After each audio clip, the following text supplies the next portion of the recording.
समृद्ध माती तर शेती अभियान. This is a generational responsibility. Save soil. नमस्कार, मी कृषी मित्र निलेश वायभासे आपल्या SV ऑर्गॅनिक्स या यूट्यूब चॅनलवरती हार्दिक स्वागत करतो. आज आपण कांद्याच्या वखारीवरती आलेलो आहेत. पाहूयात, कांद्याची वखार फोडण्याचं काम चालू आहे, कांदा वढण्याचं काम चालू आहे. आता कांदा पाहूयात, नंतर आपण शेतकरी दादांशी चर्चा करूयात. घ्या ना, घ्या वडा का तो कांदा, नाही अडचण घ्या.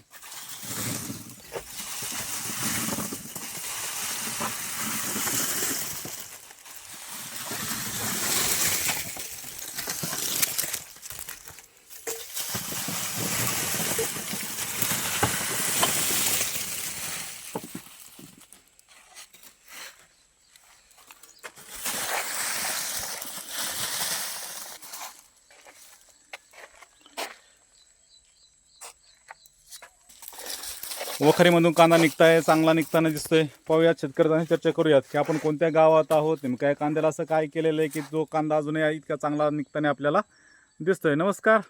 नमस्कार. आपलं नाव आणि आपण ज्या ठिकाणी आता ज्या गावात उभे आहे त्या गावाचं सांगता येत?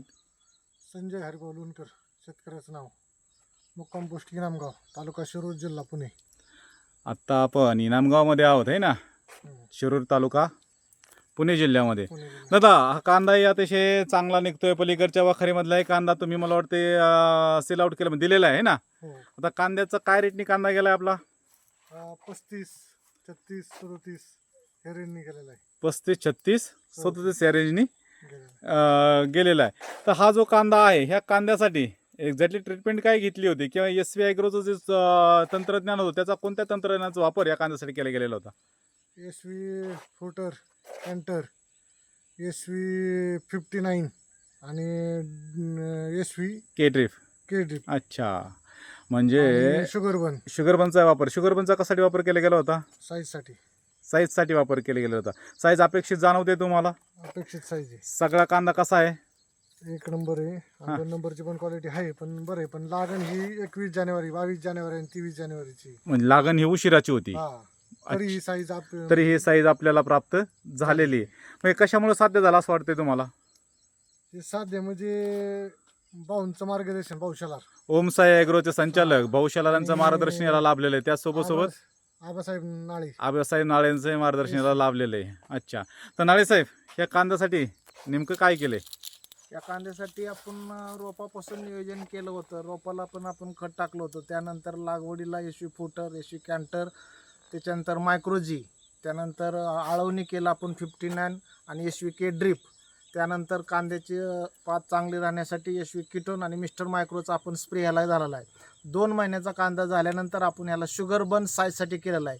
शेतचं म्हणणं होतं की बाबा हा कांदा आपण लेट केला आहे, साईज पण होणार नाही, पण आपला कांदा कसा येईल. पण त्यांना जे आपण ट्रीटमेंट दिली त्या पद्धतीनं शुगर बन साईज बिल्डर सोडल्यामुळं आज लेट कांदा लावून सुद्धा साईज चांगली झालेली आहे आणि टिकवून क्षमता पण चांगली झालेली आहे. आता गेल्या आठवड्यातच त्यांनी ती वखार फोडली, तर 100 बॅगच्या मागं त्यांचा फक्त 1 बॅग खराब, म्हणजे खराब नाही म्हणता येणार, तो असा कांदा निघालेला आहे त्याला. मध्ये काय वाटतंय लोणकर साहेब आपल्याला? समाधानी आहे. SV ॲग्रोचं जे तंत्रज्ञान आहे त्या तंत्रज्ञानाबद्दल आपण समाधानी आहेत. किती महिने झाले या कांद्याला? आता 4 महिने झाले. वखारीत टाकून 4 महिने झालेत. किती कांदा खराब निघतोय बरं आपला? हा 100 पिशवी मागे आपलं डाग आलेलं एक गुण निघली. 100 पिशवीमध्ये एक डागाळलेली एखादी पिशवी निघालेली. ते पण डागाळलेली कशी म्हणता येईल आपल्याला?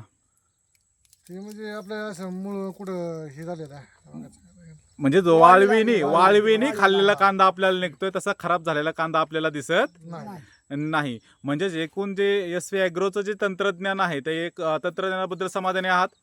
समाधानी आहे. काय सांगताल आमच्या शेतकऱ्यांना? महाराष्ट्राचा शेतकरी तुम्हाला पाहतोय, कांदा उत्पादक.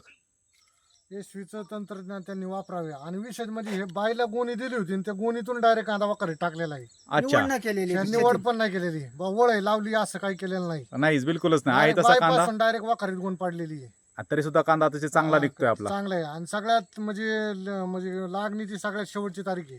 अच्छा, उशिरा लागवड करूनही आपला अतिशय सुंदर असा कांदा आहे, जो मार्केटलाही चांगल्या दराने आज चाललेला आहे. एकंदरीत तुम्ही SV ॲग्रोचं जे आपलं तंत्रज्ञान आहे ते निश्चितच त्याबद्दल तुम्ही समाधानी आहेत. धन्यवाद. समृद्ध माती तर शेती अभियान. This is a generational responsibility. Save soil.